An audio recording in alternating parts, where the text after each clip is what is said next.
안녕하세요. 저는 올해 초등학교에 입학하는 8살짜리 어린 딸을 키우는 30살 아이 아빠입니다.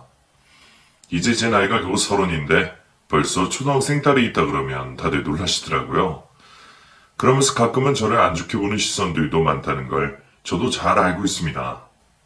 제가 못할 짓을 한 건 아니지만 철없이 어린 나이에 아이를 가진 건 사실이니까요.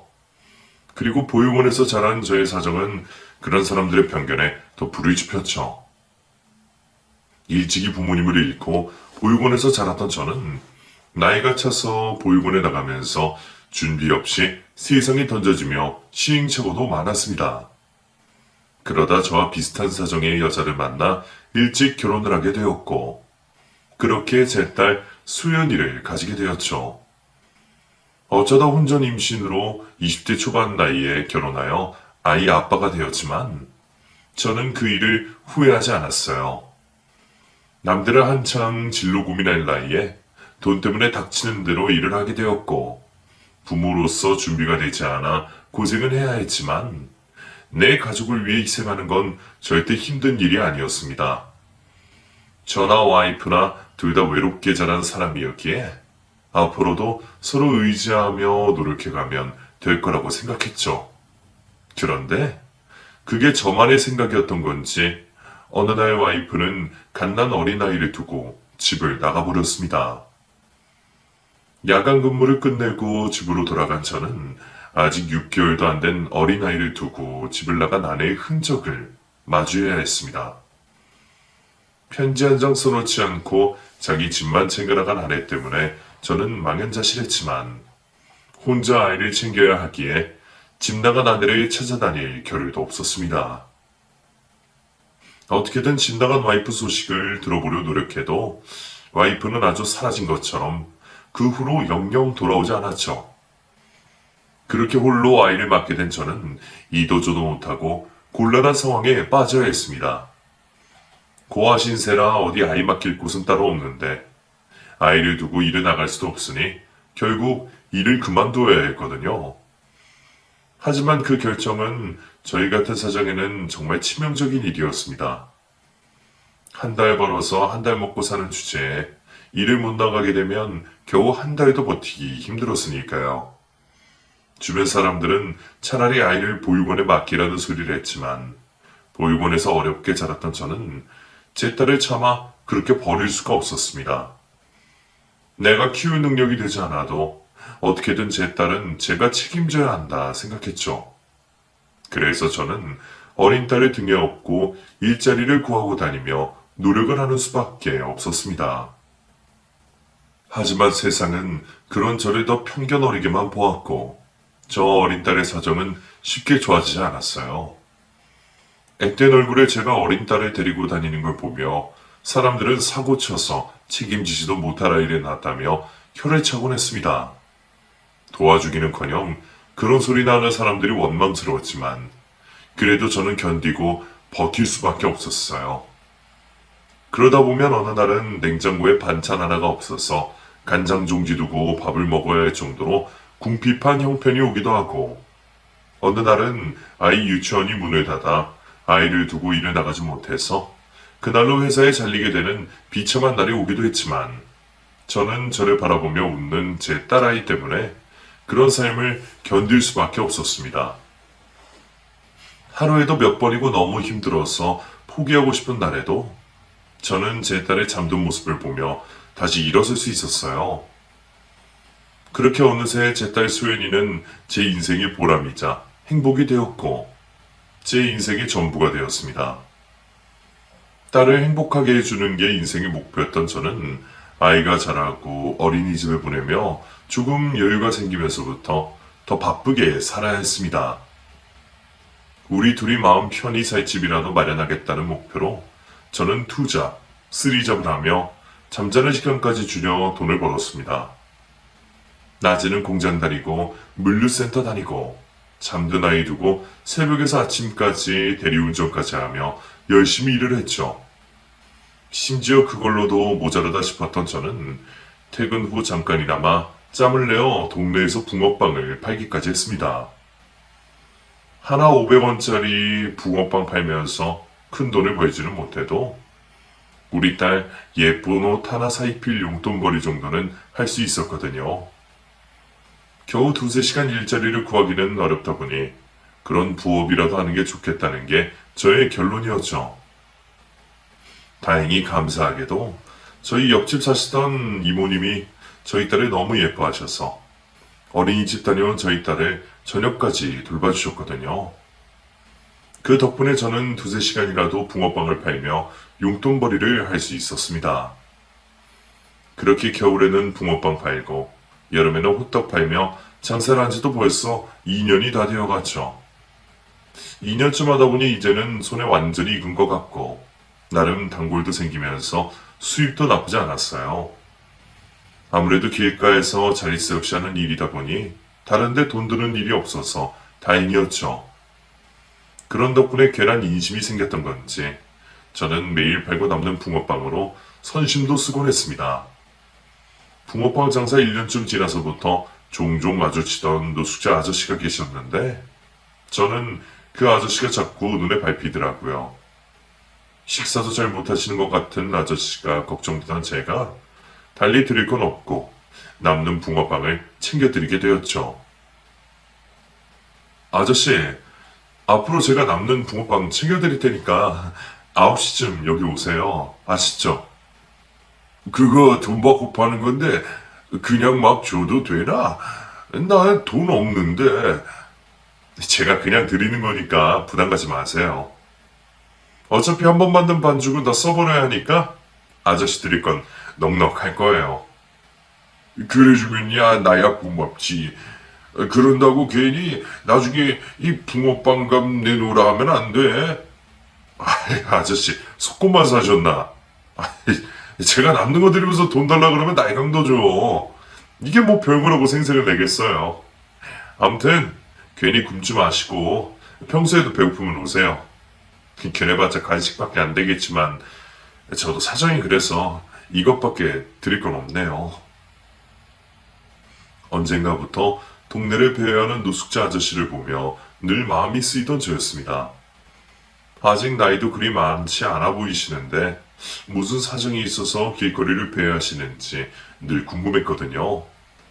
그렇다고 사연을 절대로 말해주시지도 않고 말수도 많지 않으신 분이라 그 아저씨와 제가 아주 친한 사이라고 할 순 없지만 그래도 나름 눈인사하고 매일 얼굴 보고 지내는 저의 이웃 사촌이었습니다. 저도 배가 고픈 날이 많아서 그런 건지 몰라도 주변에 배고파 하시는 분을 못 보겠더라고요. 그래서 제가 그 아저씨를 더 챙겨드리고 싶었던 것 같아요. 그러던 어느 날 저는 너무나 기막힌 일을 당하고 말았습니다. 그 사건이 다름 아닌 제가 이 사연을 보내게 된 진짜 이유였죠. 그날은 너무 평범한 날이었어요. 저는 평소처럼 공장에서 퇴근을 하고 와서 붕어빵 가게 문을 열고 있었고 가스를 켜고 붕어빵 틀에 달구며 여느 때처럼 장사 준비를 하고 있었습니다. 이제는 습관이 되어 한치의 오차도 없이 매일 하던 일상이었죠. 그렇게 이전 날들과 같은 평범한 일상에 특별할 것도 없습니다. 가끔 일이 생긴다 하더라도 기껏해야 재료 한두 가지 챙겨오지 못하는 일이거나 갑자기 손님들이 몰려드는 기분 좋은 일밖에 없겠죠.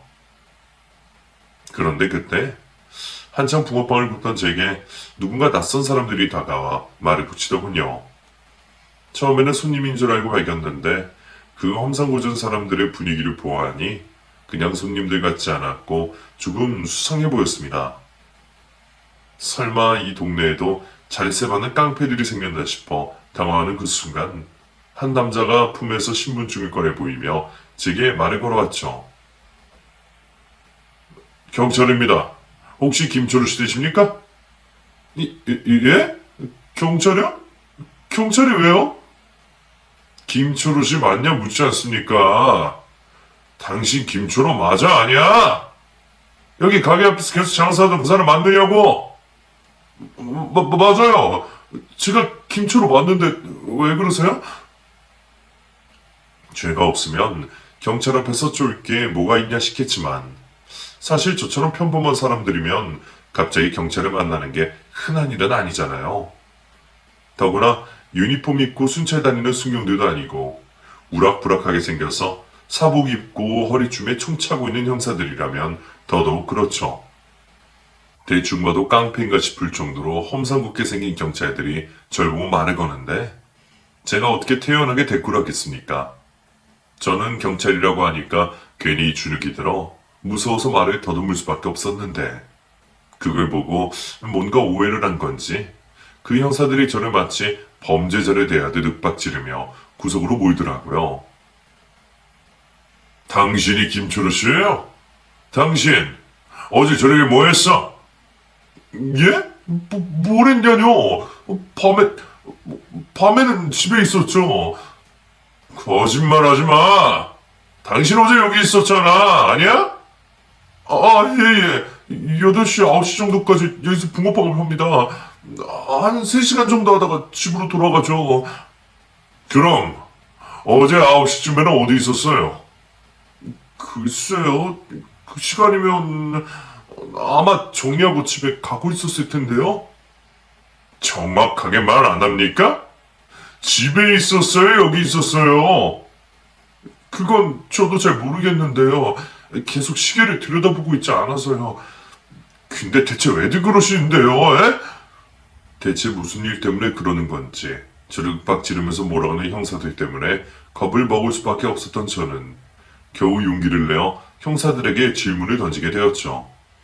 어젯밤 9시에 무슨 일이 있었다고 그런지 모르겠지만 내가 특별히 잘못한 건 없으니 아마 목격자 정도로 생각하는 건가 싶었어요. 그런데 제 예상과 달리 그들의 입에서는 너무 놀라운 이야기가 튀어나왔습니다. 어젯밤 9시경에 여기 이 가게에 강도가 들었어요.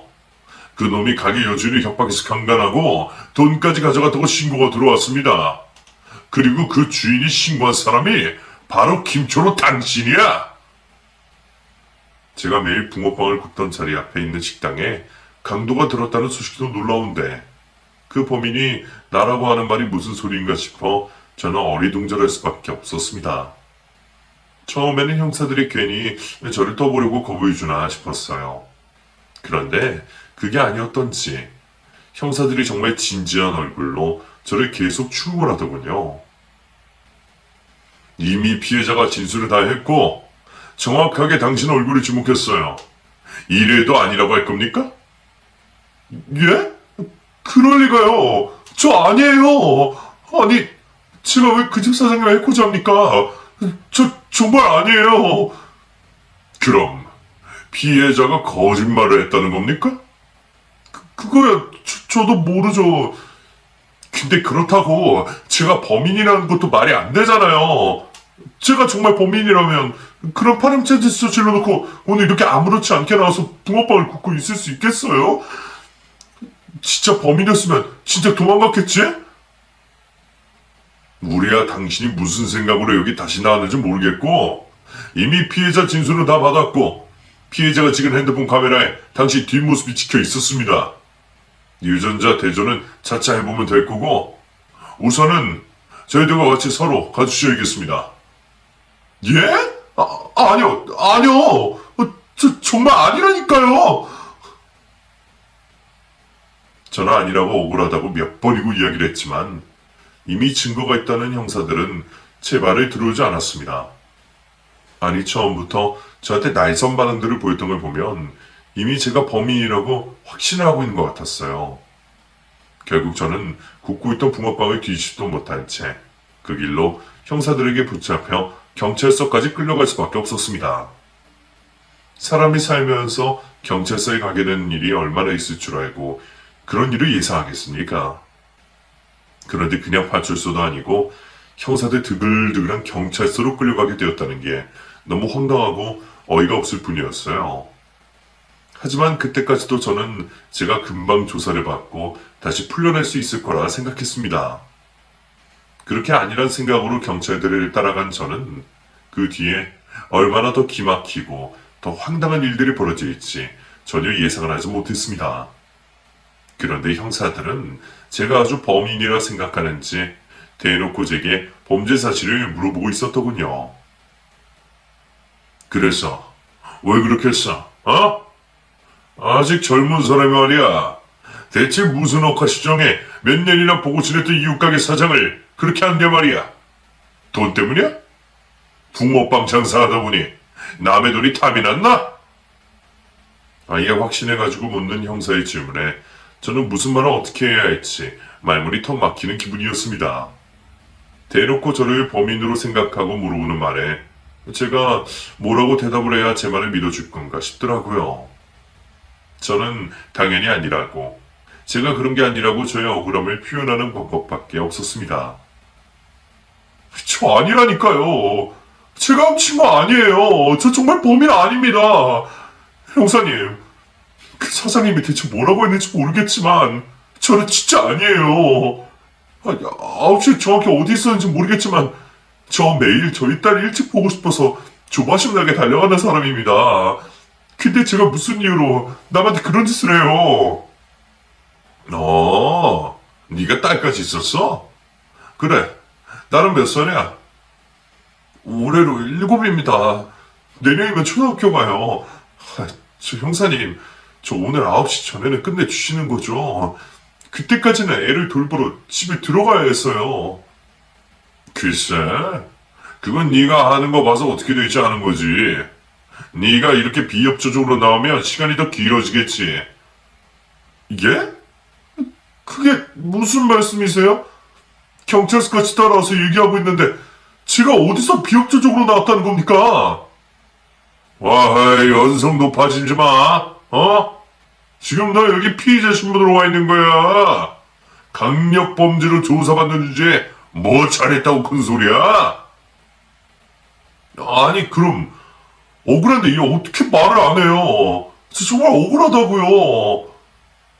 네가 아무리 억울하다 우겨봤자 증거가 다 있다고. 피해자가 네 얼굴을 똑똑히 기억하고 네 뒷모습이 찍힌 사진까지 있는데 끝까지 우길 거야? 대체 그 사진이 뭔데요? 에? 제가 보기나 해볼게요. 대체 제 뒷모습을 찍은 사진이 뭐라고 그러는지 당황스러웠던 저는 형사에게 물어 그 사진을 보게 되었습니다. 가게 안에서 도망쳐 나가는 뒷모습이 찍힌 사진이 얼핏 보니 정말 제 뒷모습인 것처럼 보이긴 하더군요. 하지만 저는 정말로 그 가게에 들어간 적이 없었습니다. 그동안 제가 그 음식점 앞에서 붕어빵 장사를 하면서 그 가게에 들어가 본 적은 단 한 번도 없었으니까요. 가뜩이나 불경기에 서로 예민하고 조심스러운 상황인데 노점을 하고 있는 제가 남의 가게에 기웃거리면 기분을 상하게 만들까 싶어 가게 입구로 근처로 가본 적이 없었습니다. 가끔 물이 너무 필요해 부탁을 하고 싶은 생각이 들더라도 차라리 편의점에서 생수를 사오지 그 집에서 공짜로 한컵 얻어 마셔본 적은 없었죠. 게다가 워낙에 그 가게 부부들이 성격이 드센 것 같아서 오며 가며 인사만 열심히 했지 제가 웬만하면 그 사장님 대해와 말에 섞진 않았습니다. 근데 제가 그런 가게에 쳐들어가서 갑자기 강도짓을 하고 그 집안 사장님을 강간했다는 건 정말로 말이 안 되는 얘기였어요. 그런데 대체 나랑 비슷한 인상차기의 그 남자는 누구일지 저도 궁금하더군요. 어때?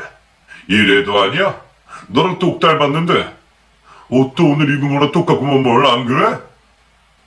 그게 좀 얼핏 보면 닮긴 닮은 것 같은데 그거 저 아니에요. 아니, 저는 애초에 그 가게 안에 들어간 적도 없다니까요? 2년 동안 거기서 붕어빵 장사하면서 그 가게 문 한번 열어본 적 없어요. 옷이야 비슷할 수도 있는 거지. 그게 어떻게 나라고 확신을 해요? 그래, 끝까지 아니라고 잡아떼겠다. 그래, 그럼 어디 너 원하는 대로 해봐라. 우리의 시간 많으니까 네가 자백할 때까지 버티면 그만이야. 근데 너는 9시까지 집에 가봐야 한다고 그러지 않았어? 애가 있다면서 혼자 있을 애 걱정 안 하나 보지? 아이고, 이제 30도 안 된 젊은 놈이 벌써 그만한 애가 있는 걸 보면 너도 참 알만하다. 어디서 굴러먹다가 사고쳐서 애를 낳아놓고는 이제는 그런 범죄까지 저지르고 있어? 너 보니까 예전에 도둑질도 한번 했더만. 우리가 아무것도 모르고 너 잡는 줄 알아? 어차피 너 조사하면 먼지 다 나와. 오래전 저의 절도 사건까지 알고 있는 형사의 말에 저는 그제서야 제가 왜 범인으로 몰려 이 자리에 있는지 깨닫게 되었습니다. 내 사정은 아무것도 모르고 그저 실수 한 번 했다는 이유로 저를 아주 파렴치한 범죄자라고 생각하고 있는 거였죠. 그 형사의 말대로 제가 절도 미수가 있긴 했습니다. 오래전 전처가 갓난 아이를 버리고 가고 제가 혼자 아이를 키우느라 돈 한 푼이 없었을 때 어쩔 수 없이 슈퍼에서 분유 한 통을 훔친 적이 있었거든요. 정말해서는 안 될 일이었지만 당시에는 너무 어리고 어쩔 도리가 없어서 저도 그런 실수를 하고 말았습니다. 다행히 제 사정을 알고 안타깝게 생각하셨던 가게 주인께서 선처를 해주셔서 처벌은 피할 수 있었지만 제가 신고를 받고 경찰들이 찾아왔던 그런 기록도 전부 남아있었던 모양입니다. 용서를 받았다고는 하지만 제가 저지른 잘못이 맞기에 할 말은 없었지만 자식 데리고 먹고 살기 위해 어쩔 수 없이 저지른 실수 때문에 이제 와서 강도 강강범으로 몰리는 건 너무 억울한 일이었습니다. 더구나 저를 범죄자로 낙인 찍고서 잘못 없는 저희 아이까지 걸고 넘어지는 형사에게 순간 참을 수 없는 분노가 일었던 저는 순간 의자에서 벌떡 일어나 소리를 지르고 말았습니다. 당신이 뭘 한다고 그래? 사고를 쳐서 애를 낳았다는데 당신이 뭔데 우리 소연이를 거들먹거려? 괜히 아이 내세워서 협박할 생각하지 말고 지금 이 시간에 나가서 진범이나 잡아. 겨우 분유한테 훔쳤던 걸로 나를 전과자로 물고 있어? 당신 어린 나이에 혼자 자식 키우는 서러움을 알기나 해? 당신이 내 인생을 뭘 한다고 그런 소리 짓거려? 나 9시까지 집에 안 보내주면 정말 가만히 있지 않을 거야. 당신들 죄 없는 사람 붙잡아 놓고 괴롭히는 거 이거 다 인권 침해야. 나라고 가만히 있을 줄 알아? 내가 당신들 인권위에 다 고발해서 징계받게 할 거야. 여태 잘 참았다고 생각했는데 아이 얘기가 나오니 왜 화가 주체가 안 되는 건지. 저는 험악한 그 분위기 속에서 저도 모르게 형사에게 고래고래 소리를 지르며 난리를 피웠습니다. 그래도 솔직히 제가 못할 말을 했다고 생각하진 않았어요. 자기들이 형사면 다인가. 죄 없는 사람을 붙잡아다가 이런 협박을 하고 정신적 고문을 하면 안 되는 거잖아요. 내가 진짜 범인도 아닌데 왜 거기서 그런 취급을 받고 아이까지 볼모로 잡혀야 하는지. 아이 아빠인 제가 화를 내는 건 당연한 일이었습니다. 하지만 그 형사들은 그렇게 생각하지 않았죠. 그들은 그걸 핑계로 삼을 생각인지 제가 난동을 부렸다며 또 호되게 저를 붙잡으려 했습니다. 이 새끼 이거 아주 막 나가네. 너네가 아까 분명히 말했지? 협조 안 하면 너만 손해라고. 너 지금 이거 공무집행 방해야. 너 진짜 집에 안 가고 싶어? 그러니까 보내달라고 하잖아요. 집에 애가 있다고. 지금 죄 없는 사람 잡아놓고 뭐하는 짓이야 다들. 이게 대한민국 경찰이야? 말을 했는데도 계속 난동을 피우네. 이거 제대로 협조할 생각이 없구만. 그래, 좋은 말로 해서는 안 되겠네. 당신 오늘 집에 못 갈 줄 알아. 공무집행 방해로 유치장에서 지낼 생각해? 경사들은 제가 억울함에 울부짖은 걸 가지고 공무집행 방해라니 난동을 부렸다느니 하며 저를 유치장에 집어넣어 버렸고 저는 혼자 있을 아이 걱정에 더 발악을 할 수밖에 없었습니다. 이미 경찰서에 들어간 이상 저는 집에 있을 아이 걱정에 제정신일 수가 없었어요. 그런데 그 형사들도 참 너무한 게 자기들은 집에 자식들이 없는 건지 어린아이가 혼자 있게 될지도 모른다는 제 말에 귓등으로도 들어오지 않았습니다. 결국 겨우 빌듯이 사정사정해서야 전화를 빌려서 9시까지 저희 아이를 봐주시는 옆집 이모님에게 하루 정도 아이를 부탁드릴 수 있었죠. 이모님, 오늘만 좀 부탁드릴게요. 아유, 그래. 경찰서에 있다는데 어쩌겠어. 아니, 근데 대체 무슨 일인데 그런 거야? 심각한 거야? 별일 아닐 거예요. 제가 누명을 좀 써서요. 그래, 수연이 아빠가 나쁜 짓 할 리가 없네, 어? 응? 아, 수연이가 전화 바꿔달라 그러는데 인사라도 할래? 아빠. 그럼 오늘 집에 못 가?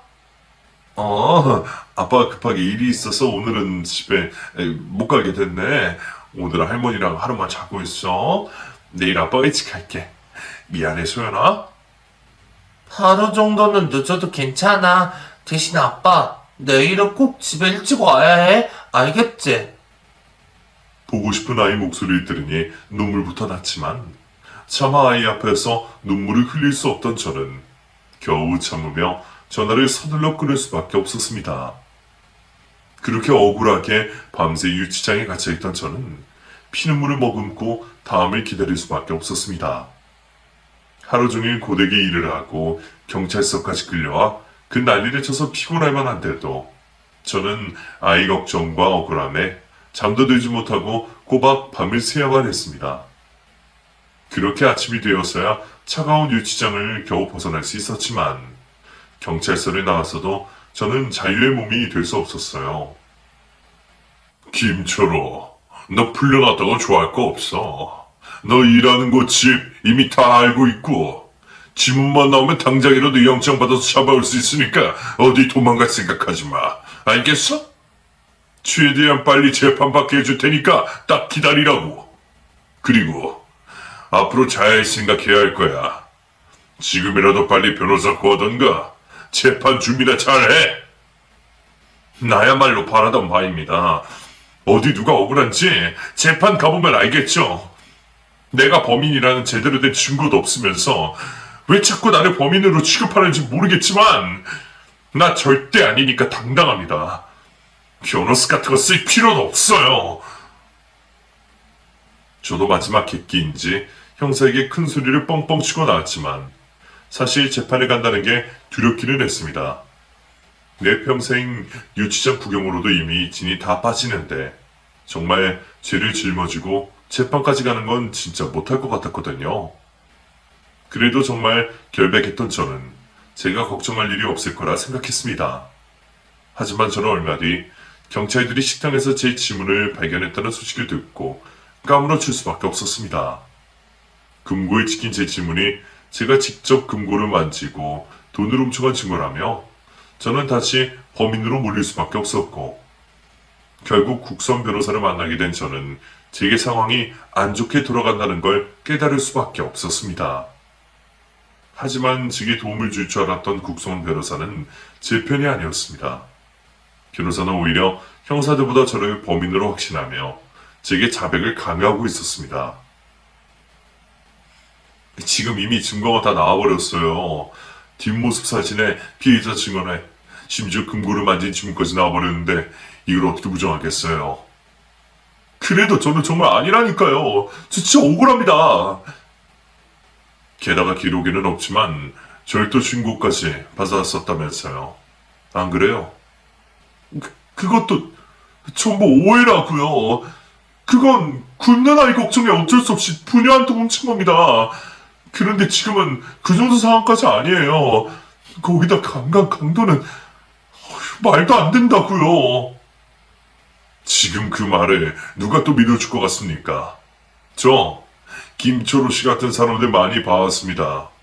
사람이 다들 엄청나게 계획적으로 작정을 하고 범죄를 저지른다고 생각하세요? 그런 머리 쓰는 범죄자들은 오히려 얼마 안 돼요. 열이면 여덟이면 다 우발적으로 나도 모르게 그렇게 되는 거라고요. 근데 하물며 예전에 분유 한 통이라도 훔쳤던 사람이 남의 가게 금고 훔치는 게 그리 이상한 일일까요? 게다가 김철호 씨 와이프는 예전에 집 나가버렸고 그 후로 혼자 딸 키우면서 많이 외로웠을 거 아니에요. 안 그래요? 뭐라고요? 그래서 내가 지금 그 가게 여사장님을 정말 강간이라도 했다는 거예요? 아니, 꼭 그게 아니라고 해도 사람들이 보기에는 그런 것들이 다 유죄라는 증거가 된다고요. 이미 검찰에서 확신을 하고 기소를 했어요. 원래라면 구속수술을 받아야 마땅하지만 나라에서는 김철우 씨가 어린 자식을 키운다고 그나마 사정을 봐주는 거라고요. 근데 김철우 씨만 자꾸 이렇게 비협조적으로 나오면 안 되죠. 그러지 말고 그냥 인정합시다. 괜히 아니라고 그까지 우기다가는 최고 형량만 받아요. 이랬는데 만약 흉기까지 발견된다. 그럼 앞으로 10년 전은 딸의 얼굴 못 볼지 모릅니다. 그러니까 적당히 인정하고 형량 적게 받는 게 나아요.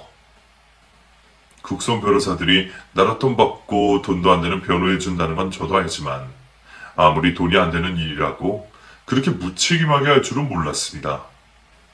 의뢰인이 제가 정말 아니라고 진짜 아니라고 그렇게 말하는데도 제 말을 누구보다 믿어야 할 변호사조차 제 죄를 확신하며 범죄 사실을 인정하라고 말을 하고 있었네요.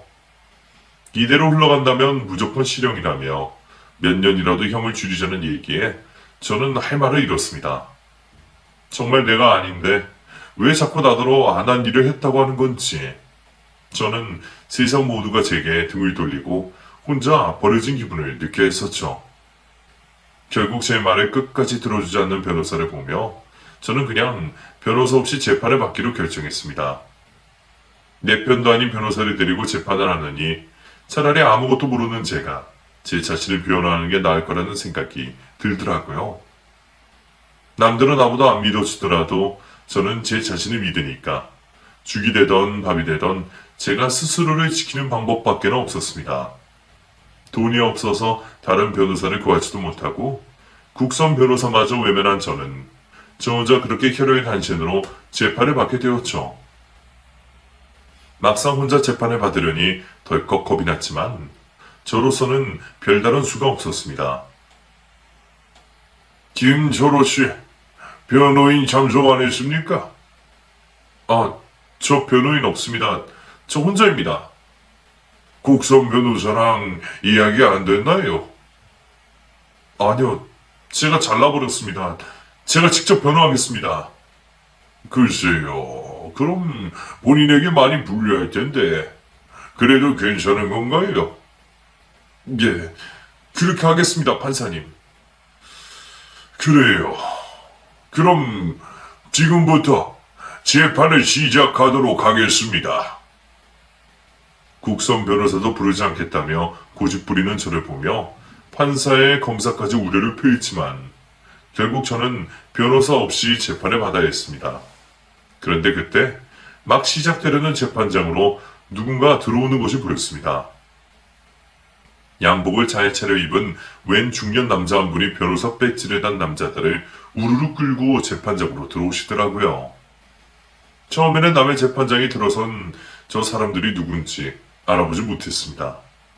내 주변에 대신 변호사 고용해줄 만한 사람도 없고 아마 재판장을 착각해서 잘못 들어왔나 보다 했었죠.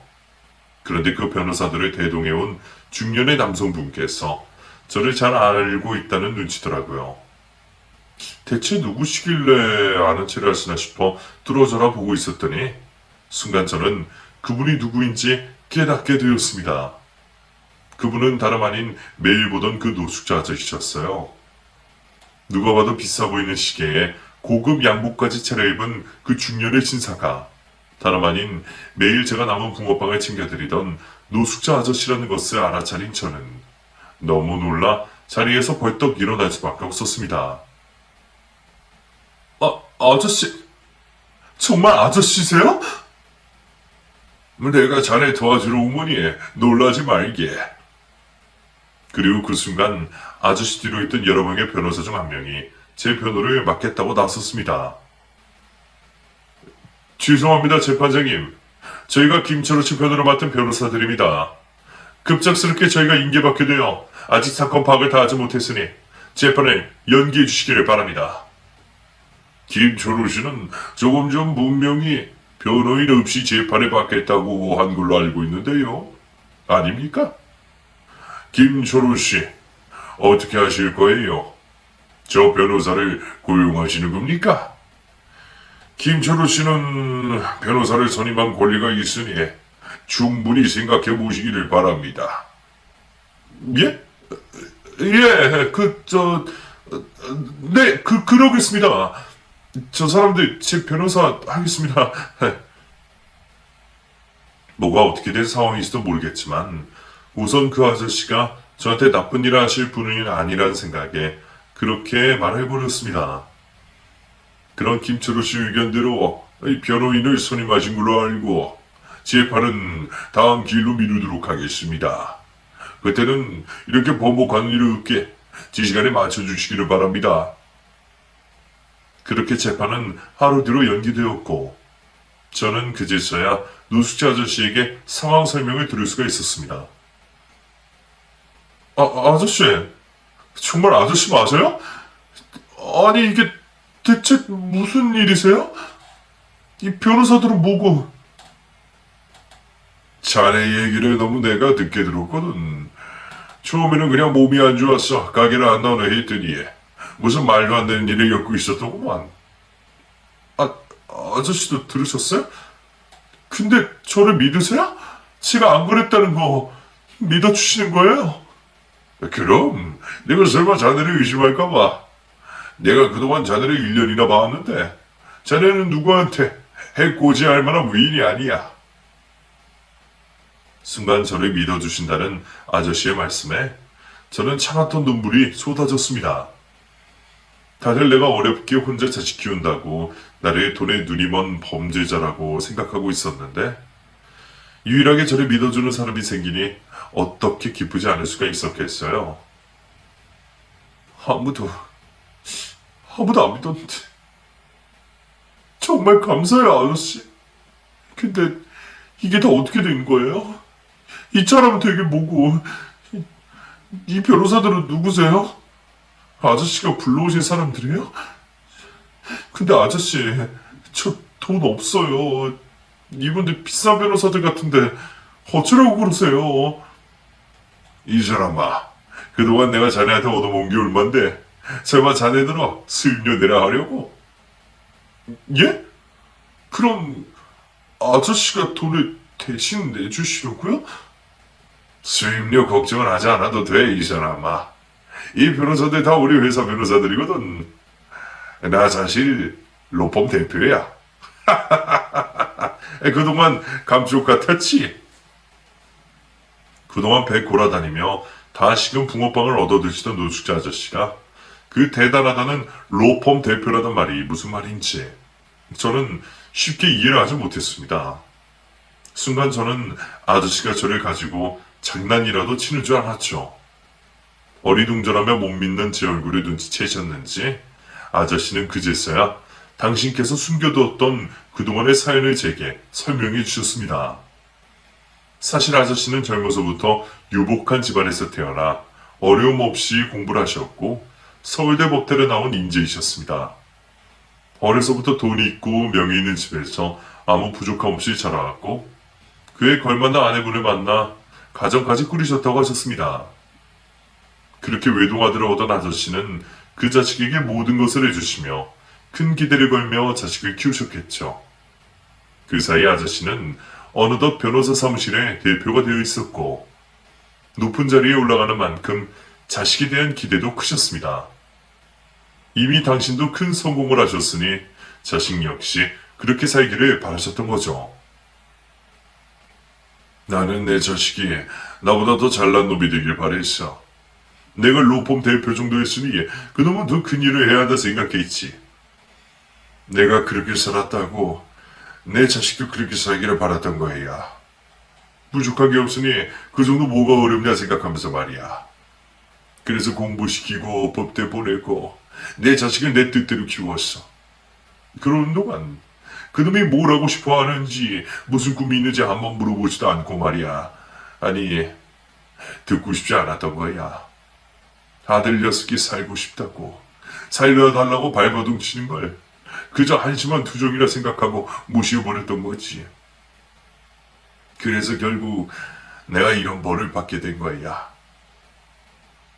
하지만 아드님께서는 그런 압박감을 견디지 못하셨는지 대학을 졸업하고 내내 부자지간의 문제를 일으키다가 결국 이른 나이에 세상을 떠나고 말았다고 하셨습니다. 그리고 그 일은 자식만 바라보고 사셨던 아저씨에게 더 없는 충격이셨겠죠.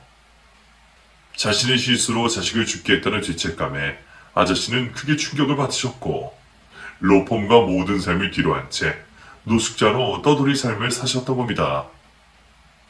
그놈이 살아있었으면 딱 자네쯤 됐을 텐데. 30도 안 돼서 떠나버린 놈이 참 안타깝지. 근데 자네마저 그 꼴이 된 걸 보고 내가 어떻게 그냥 있을 수가 있어. 나는 자식 못 지켰지만 자네는 지켜야지. 그런 사연을 가지고 계시던 아저씨께서 억울한 제 사정을 하시고는 저를 도와주려 회사 변호사들을 불러오셨던 거죠.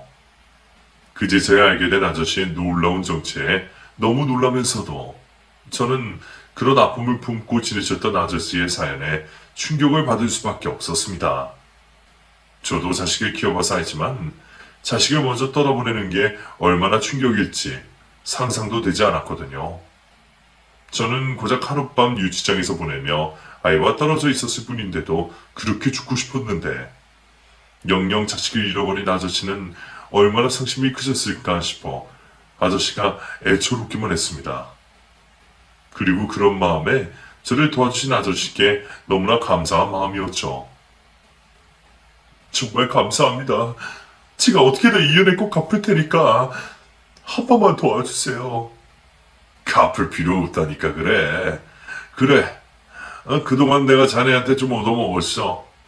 이미 값은 다 치렀으니 인사는 그쯤 하게. 그리고 걱정도 할 것 없어.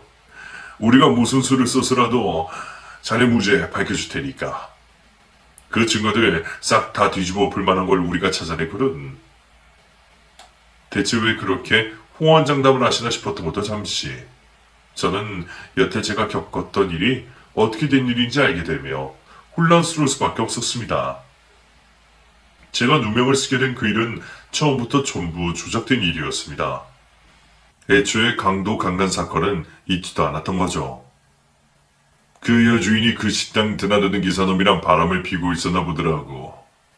둘이 도망이라도 가려 그랬는지 돈을 조금씩 빼돌렸는데 그게 남편한테 발각이 될까봐 엄한 자네한테 뒤집어 씌운 거야. 그동안 자네가 돈 훔쳐가고 자기를 강간했다고. 자네 뒷모습이라고 찍힌 그 사진도 그놈 사진이고 그 지문도 자네 붕어빵 포장마차에 있던 돈통 옮겨놓은 거였어. 결국 처음부터 끝까지 자네를 두고 거미줄을 쳐놓은 거지. 제가 고생을 했던 게 그 집 사장님의 치정 사건 때문이었다는 걸 알게 된 저는 허탈감에 뭐라 말을 할 수도 없었습니다. 겨우 이런 일 때문에 내가 그 수모와 모욕을 겪어야 했던 건지 세상이 참 무섭다는 생각밖에 들지 않더라고요. 가깝게는 지내지 않았어도 이웃사촌이라 생각했는데 정말 뒤통수를 제대로 얻어맞았습니다. 그래도 그런 사람들이 있는 반면 저를 돕겠다고 나서주신 아저씨 같은 사람도 계신 걸 보면 세상이 참 알다가도 모르겠다 싶네요. 어쨌거나 저는 아저씨의 도움으로 누명에서 벗어나게 되었고 그 후로는 경찰과 그 가게 주인을 대상으로 손해배상 청구 소송을 하게 되었습니다. 그 소송 역시 아저씨 회사 변호사님들이 도와주셨죠. 저 혼자였더라면 감히 그 무서운 용사들과 싸울 생각도 못했을 텐데 역시 비싼 변호사들은 다르더라고요. 덕분에 저는 제 생각보다 과한 정도의 손해배상 금액을 받아낼 수 있었고 저를 괴롭혔던 형사들은 감봉 정도의 징계를 받게 되었다고 들었습니다. 하마터면 무고한 사람을 죄인으로 만들 뻔하고 겨우 그 정도로 끝나나 싶어 아쉬웠지만 그 정도로도 할 수 있었던 게 어딘가 싶더라고요. 그래서 저는 그저 무사한 것에 감사하기로 하며 그 정도로 만족을 하기로 했습니다. 그렇게 비로소 자유의 몸이 된 저는 그제서야 어린 딸을 끌어안고 안도를 할 수 있었어요. 그 후 그 가게는 꼴도 보기 싫어졌던 저는 붕어빵 장사로 옮길 생각을 하다가 아주 지겨워져서 그냥 가게를 접기로 했어요. 차라리 대리운전을 뛰는 게 낫지 돈도 안 된 일 하면서 별꼴도 보지 말자 싶었거든요. 그런데 그때 아저씨께서 제게 제안을 하시는 겁니다. 자네 그러지 말고 가게 하나 해보면 어때? 내가 건물이 하나 있는데 마침 이번에 1층에 새가 비게 되거든. 그거 돈 안 받고 무상으로 빌려줄 테니 거기서 장사를 해보면 어때? 예? 무상으로 가게라뇨? 아니요, 괜찮습니다. 안 그래도 빚진 게 있는데 제가 여기서 어떻게 더 받겠어요. 그냥 마음만 받겠습니다. 뭐 이래야 뭐라도 구하면 되겠죠. 내가 빚을 갚고 싶어서 그래. 우리 집사람이 아주 난리야. 마누라 말도 안 듣고 정신없이 길바닥 생활하던 나. 정신 차리게 해준 은인한테 뭐라도 안 해주냐고 말이야.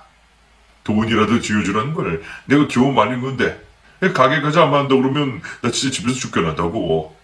자네 설마 내가 또 길바닥 돌아다니면서 박스 깔고 자는 걸 보고 싶은 건 아니겠지? 그러니 내 생각해서라도 그렇게 해줘. 그래도 그냥 받기는 좀 그런데요. 월세라도 내야죠. 월세는 무슨? 마음 같아서는 그 건물 통째로 주고 싶은데 난 이제 욕심 없어. 자식 한 번 잃어보니 내가 쌓은 게 다 무슨 소용인가 싶더라고. 어차피 앞으로 재산 물려줄 자식도 없고 나 죽기 전에 사회에다 환원하고 갈 거야. 그 전에 내 은인에게 도움 좀 주고 싶다는데 그것도 못해? 사실 수연이 생각하면 이제라도 자리 잡는 게 좋지 않겠어? 수연이 학교 들어가면 손이 더 많이 갈 텐데 언제까지 두 잡쓰리 잡하면서 살 거야. 이제는 가게 꾸리면서 수연이한테 좀 더 신경 쓰도록 해. 나처럼 후회하지 말고. 그 말에 저는 결국 아저씨의 호의를 거절할 수 없었습니다.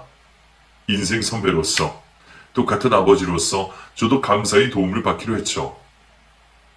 그렇게 저는 제 가게를 차리게 되었고 지금까지 열심히 가게를 꾸리며 살고 있습니다. 이제 곧 입학식을 앞둔 저희 딸을 생각해서라도 저는 더 열심히 해야 했죠. 저는 늘 제가 받은 이 은혜를 되갚아줄 날이 오기를 바라며 살고 있습니다. 제가 잘 되어야 나도 남을 도울 수 있을 테니 말이죠. 그럼 여러분들도 늘 도움을 나누며 사시길 바라며 제 이야기를 마치겠습니다. 감사합니다.